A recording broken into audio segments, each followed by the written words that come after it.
ANASAEA The Artverse presents The Art Podcast, Episode 1. What's the Buzz?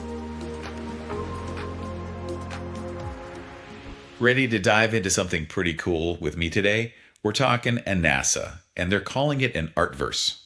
Yeah, Artverse. Catchy, right? But it is more than just a cool name. We're talking a digital space. Like, imagine physical galleries with virtual twins. And artists, they've got this unlimited wall space they talk about. And everyone, art lovers from everywhere, connecting, no borders. So basically, it's like a digital art gallery, a marketplace, and an online community all kind of rolled into one, right? Exactly. We're going to be diving into what ANASAEA offers for artists, for galleries, for collectors. Absolutely. Especially if you're curious at all about what the future of art looks like. Yeah, the intersection of art and tech, definitely a hot topic. Absolutely. And how to maybe buy and sell art in new ways or just experience it, really. Mm-hmm. Exactly. And the great thing about ANASAEA, it doesn't matter if you're an artist, a gallery owner, a collector. Right. Anyone. It's designed to be user-friendly, accessible to everyone. And that's what's so fascinating to me. It's not just focused on one little part of the art world. This is like the whole ecosystem. Yeah, the big picture. But I think for today's deep dive, let's start with the artists because, looking at this material, this platform could be huge for them, don't you think? Oh, game changer potential for sure. Think about it. Right now, artists are stuck with the limitations of physical galleries. Right. Limited space. It's hard to reach a global audience. It's expensive. Yeah, if you can even get in. Exactly. And ANASAEA just flips that all on its head. It's like poof. No more expensive gallery rentals, no more these physical limitations on space. You can showcase as much as you want. Exactly. Go crazy. And potentially reach thousands of new buyers, collectors all over the world. Right. From literally all corners of the globe. It's amazing. And it's not just showcasing your work. There's AI assistants, they call it. Get this, Frida. Frida. Okay, that's kind of cute. Right, like Frida Kahlo. Yeah, I get it. So Frida helps with, writing articles, even. Oh, wow. So like content creation. Yeah, social media stuff, even keeping up with Artworld trends. So it's like having what do they call this, a virtual assistant? Exactly, for your art career. Can you imagine? Okay, so this is like a whole shift in how artists manage their careers. Yeah. From creating to showing to selling. The whole 9 yards? But what about the galleries? Are they like being left behind in this artverse? No, not at all. They've got some great tools too. One of the coolest things is this digital twin thing they're doing. Okay, now what is this digital twin business? So picture this. You're at home on your computer and you can step inside a perfect digital replica of a real gallery. Well, so you can like walk through it. Yeah, experience the whole atmosphere, curated everything, but you're, on your couch. Anywhere in the world, right? Exactly. Global accessibility. It's pretty amazing. And they're offering this digital twin thing for like a starting price of $1,000. Which, yeah, might seem a bit steep. At first. But then you think about it, you're reaching the whole world. 24/7, no closing time. Suddenly it's like, not a bad deal. Right. Definitely makes you think, like, what does this mean for actual physical galleries going forward? Yeah, what's the future there? Because, okay, I love walking through a gallery, but I'm not going to lie, sometimes it's a trek.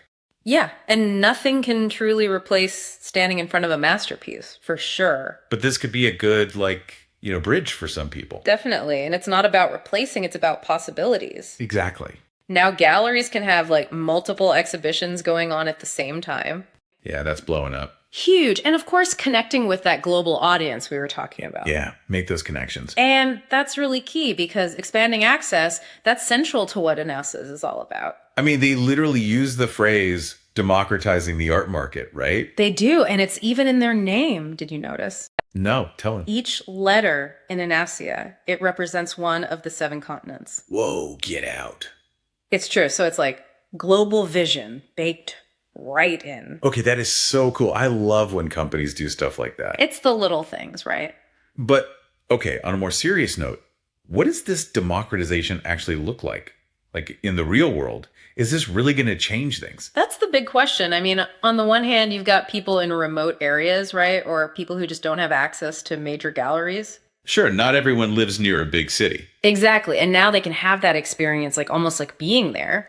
Imagine a young artist in, rural America, and they can suddenly walk through the Louvre Right. Or the Met, or any of them. I mean, that's amazing, the opportunities. Huge but, and there's always a but, right? There's got to be another side. There is, because the art world, it thrives on connection, like real personal connection. For sure, like standing there looking at a piece. Feeling that presence. You can't replicate that. Exactly. So the question is, can any platform really bridge that gap? It makes you wonder, like, can technology ever really replace that feeling? It's a tough one. VR, maybe. It's getting pretty good. Yeah, imagine put on a headset and boom, you're in the middle of Art Basel. Exactly. Now that would be immersive. And I guess that ties into the whole democratization thing, right? Because it's not just about geography. Right. It's about breaking down those barriers. It's lost exclusivity. All of it. Making art accessible to everyone, not just the elite. Okay, so how does that actually work business-wise? Like, what's the model here? Good question. Because, they've got different subscription tiers, it seems like. So for artists, it's like a monthly fee. Probably to maintain their 3D gallery space, I'd imagine. In galleries, maybe there's like a premium package for the digital twin. Right, something like that. So it's a bit of a hybrid, traditional gallery model meets online platform. Kind of like a, Etsy or Shopify, but for the art world. Exactly. Familiar concepts, but with this whole new tech layer on top. And the potential is huge, right? Especially for artists who could potentially make more money, have more control. No more big gallery commissions. Exactly. It's pretty exciting when you think about it. And then there's the collectors. We can't forget about them. How does ANASAEA fit into their world? Well, just imagine you're a collector, right? But you live in, say, a small town. Where there aren't a lot of galleries. Exactly. But now you can browse and buy art from anywhere. Oh, wow. So you could have like a piece from Japan, one from Brazil. All in your digital collection. That's wild. It's like having a global art fair at your fingertips. That seems to be their thing. Making art accessible, remember? Oh, right. Of course. It's all connected. But with all this talk about digital galleries and the metaverse, what about the social aspect? Good point. Because art isn't just about transactions, it's about people. Yeah, the energy of an opening night. Those conversations, the connections you make. Right, like even just bumping into someone at a gallery and talking about a piece you both love. Exactly, those moments are special. So can you even recreate that online? Well, that's what ANASA's trying to figure out, and it seems like they're putting a lot of effort into it.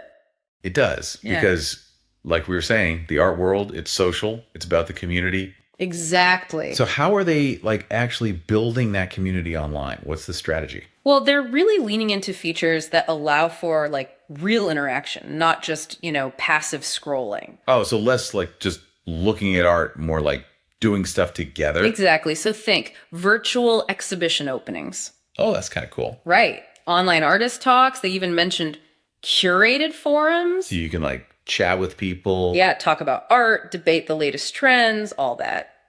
I mean, that's smart because it's not like they can just replicate, walking up to someone at a gallery. Exactly. They have to create something new. A whole new way to be social around art. It's kind of exciting. It is. And it brings us back to the whole artverse concept. Because it's more than just buying and selling. It's about fostering this like global community of art lovers. No matter where you are, no matter your background, it's about the art. Exactly. And that's a powerful idea. So many things to consider. It's not just as simple as, let's all go digital. No, it's complex, but ultimately, I think the success of ANASAEA comes down to one thing. What's that? The people. The artists, the collectors, all of us. Exactly. We'll decide if this artverse is something we want, something we'll support. So for everyone listening, anyone who's, intrigued by this whole ANASAEA thing. And what it represents, for sure. We want to leave you with a thought, something to chew on. Because this is bigger than just one platform. It's about the future of art, really.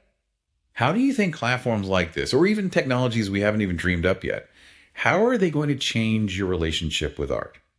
Are you going to jump in head first, be an early adopter?